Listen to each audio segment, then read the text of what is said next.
Starting with warriors who didn't fight wars, they raided without warning, to soldiers raised from childhood for one single purpose: to conquer, to endure, to never retreat, to empires that didn't just win battles. They erased everything in their path, and ending with units so advanced, so precise, you wouldn't even know they were there until it was already over. These are the deadliest military forces in history. From Viking longships appearing out of nowhere and to Spartan shields locking into an unbreakable wall, to Mongol riders striking faster than anyone could react. From the honor-bound discipline of the samurai, to the unstoppable machine of Rome, and finally, to the rise of modern warfare, where small teams replaced massive armies, and silence became more dangerous than chaos. Because war didn't just evolve, it transformed. Each of these forces changed the rules so completely that everything before them became outdated. So the real question isn't who was the strongest, it's how did war go from loud, brutal chaos to something silent, calculated, and nearly invisible? Let's start with the ones who didn't wait for war to come to them. They brought it without warning. Vikings. And this is where it gets brutal. The Vikings weren't some organized empire marching under flags. They were Scandinavian raiders striking fast between the 8th and 11th centuries and leaving chaos in their wake. Their real weapon? Not just strength, but surprise. Those long, narrow longships could glide through deep seas, then suddenly appear in shallow rivers right at your doorstep. No warning, no time to prepare. One moment, it's a quiet village. Next moment, it's fire and steel. And then came the berserkers. Warriors who fought like they didn't feel pain. Loud, aggressive, almost animal-like. Whether legend or reality, one thing is clear: they terrified enemies before the fight even started. But what really made them dangerous was their style. Less rigid formations, but still coordinated and deadly when needed. Axes swinging, shields crashing, swords cutting through panic. They didn't fight clean, they fought to overwhelm. That's exactly why Europe feared them. They didn't just attack armies, they destroyed entire communities. But here's the twist. For all their brutality, they lacked structure. No disciplined system, no long-term military order, and eventually that weakness caught up. Still, imagine seeing those ships on the horizon. What would you have done? But chaos alone doesn't build dominance. Something stronger was coming. They didn't arrive. They appeared. Spartans? And here's where things completely change. Unlike the Vikings, Spartans weren't raiders. They were a full Greek warrior society, built for one thing only: war. Every part of life in Sparta revolved around becoming a soldier, and it started early, brutally early. Boys were taken from their families at just 7 years old and thrown into the agoge, a system designed to break them and rebuild them into fighters. Hunger, pain, cold, it wasn't punishment, it was training. But what really made them terrifying wasn't just strength, it was mindset. To Spartans, retreat was dishonor, and rarely an option. To them, coming back without your shield meant shame. Coming back on it, honor. That's the level they operated on. Now here's the part that made them almost unbeatable. The Phalanx. Rows of soldiers, shields locked, moving as one single unit. No ego, no solo hero plays, just pure coordination. One Spartan alone was dangerous, but together they were a wall you couldn't break. And then came Thermopylae, a narrow pass, a massive Persian army, and just a few thousand Greeks led by Spartan king Leonidas. They held the line for days, knowing exactly how it would end. That wasn't just a battle, it was a statement. Spears, shields, short swords, simple weapons, but in their hands, deadly. Because in the end, Spartans proved one thing: a Spartan alone was strong. Together, they were unbreakable. Now think about it. Would you stand your ground, knowing there's no way out? Because this is where warfare stops being powerful and becomes unstoppable. This wasn't just strength. It was a discipline weaponized. Mongols. And this is where warfare turns into pure domination. The Mongols weren't just another army. They were a force led by Genghis Khan, a leader who took scattered tribes and turned them into the largest contiguous land empire in history. What made them terrifying? They didn't march into battle. They dominated it with speed. Every soldier was a master on horseback, switching between multiple horses to stay fast, fresh, and relentless. Speed wasn't an advantage, it was their entire identity. And then came their deadliest weapon, the composite bow. Small enough to use on horseback, but powerful enough to hit targets at insane distances, sometimes nearly double the range of enemy bows. But what really broke armies wasn't just weapons, it was a deception. The Mongols would fake a retreat, turning their backs, pretending to run. And the moment the enemy chased them, it was over. Ambushed, surrounded, wiped out.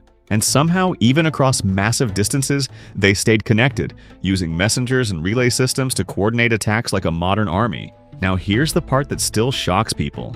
If a city resisted, it wasn't just defeated, it was destroyed. Entire populations were wiped out as a warning to others. That's why they felt unstoppable, not just because they won battles, They didn't just win battles, they erased entire civilizations. Now think about it. If the enemy disappears, but the arrows keep coming, what do you even do? Samurai. And this is where war becomes personal. The samurai weren't just soldiers, they were Japan's elite warrior class, living by something deeper than combat, a code, a way of life. Bushido, the way of the warrior. And here's what made it different. Honor came before everything. Before victory, before survival, even before life itself. Loyalty to your lord, discipline in every action, and if you failed, there was one of the most honorable ways out. Seppuku. A ritual suicide? Not out of fear, but to protect honor. Painful, deliberate, and respected. That's how far they took their code. Now here's the part people don't expect. Samurai weren't just swordsmen. Early on, they were elite archers, mastering the Yumi bow from horseback. But over time, the katana became their symbol. Fast, precise, deadly in close combat. And in one-on-one fights, they were on another level, calm, focused, almost emotionless. Years of training, meditation, and mental discipline made them lethal without chaos. No screaming, no rushing, just one clean strike. Because to them, death wasn't something to avoid.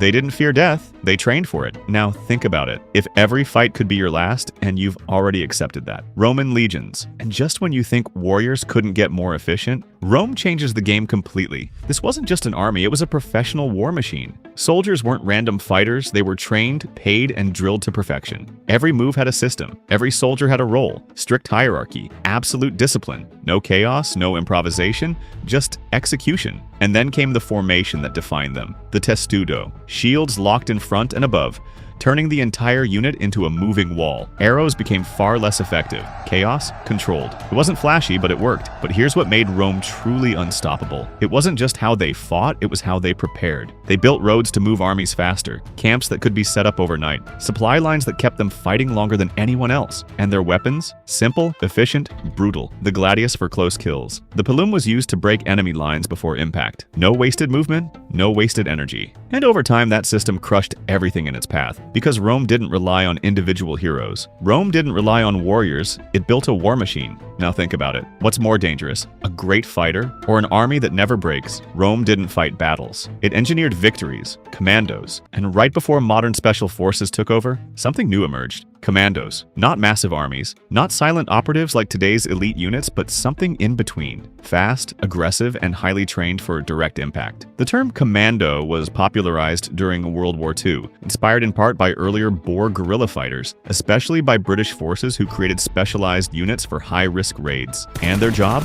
Hit hard, hit fast, get out. They were sent on dangerous missions, amphibious assaults, surprise attacks on enemy positions, and to destroy key infrastructure. Not stealthy like SAS, but not conventional either. This was controlled aggression. Highly trained soldiers operating in small units but with one goal: maximum damage in minimum time. And unlike regular troops, commandos were trained for versatility. Land, sea, rough terrain, it didn't matter. They adapted. Close combat, demolitions, survival skills, they had it all. But here's what made them special. They were the bridge between traditional armies and modern special forces. They showed the world that you didn't need thousands of soldiers to win a fight, just the right ones. Now think about it. If a small team can break through your defenses before you even react, how do you defend against that? Special air service. And this is where everything changes. War stops being loud. Explosions, massive armies, open battlefields that start fading. Because during World War II, a new idea was born. What if a few men could do more damage than an entire army? That's exactly how the Special Air Service came into existence. Formed in 1941 by David Sterling, the SAS wasn't built for traditional war. It was built for disruption. Small teams dropped deep behind enemy lines, hitting targets no one expected. Airfields, supply routes, fuel depots. What made them terrifying? They didn't need numbers. A handful of soldiers could cripple entire operations. Quick in, quick out. No noise, no warning. Sabotage became their language. Destroy the enemy's ability to fight before the fight even begins. And over time, that mindset evolved into something even bigger: counterterrorism, hostage rescue, and covert surveillance. Missions where precision mattered more than power. Their motto says it all: who dares wins. And it wasn't just a slogan, it became a blueprint, because many modern special forces units around the world were influenced by the SAS. This is where warfare stopped being loud and became silent. Now think about it, what's more dangerous? An army you can see or one you never even know is there? And this is where warfare reaches its peak: Navy SEALs. And just when you think warfare has reached its peak, it evolves again. The United States Navy SEALs were officially formed in 1962, built for one purpose: to operate anywhere, anytime, under any condition. Sea, air, land. That's not just a name, it's a promise. Drop them in the ocean, and they adapt. Throw them into the sky and they deploy. Send them into hostile territory and they execute. But here's the part most people don't fully understand. Becoming a SEAL isn't just training, it's survival. Bud/S, especially Hell Week, pushes candidates beyond exhaustion. Days without sleep, constant cold, physical breakdown, and still they keep going. Because this isn't about strength, it's about mental toughness. Now here's where it gets real. Like, their missions aren't loud invasions, they're precise strikes. Counterterrorism, reconnaissance, direct action, in and out before the world even knows what happened. And then came one mission that defined them globally. Operation Neptune Spear, which eliminated Osama bin Laden. No chaos, no mistakes, just execution. That's modern warfare at its highest level. Technology, intelligence, and elite skill working together. Night vision, advanced weapons, real-time intelligence. Everything is calculated, everything is controlled. Because at this point, soldiers aren't just trained to fight. They are not just soldiers, they are weapons. Now think about it. If someone can reach anywhere on the planet, silently, and finish the mission before sunrise, from axes and shields to night vision and silent strikes. This is where soldiers became precision weapons. War didn't just evolve, it became invisible, and the scariest part, the most dangerous warriors today, these are the ones you'll never see coming.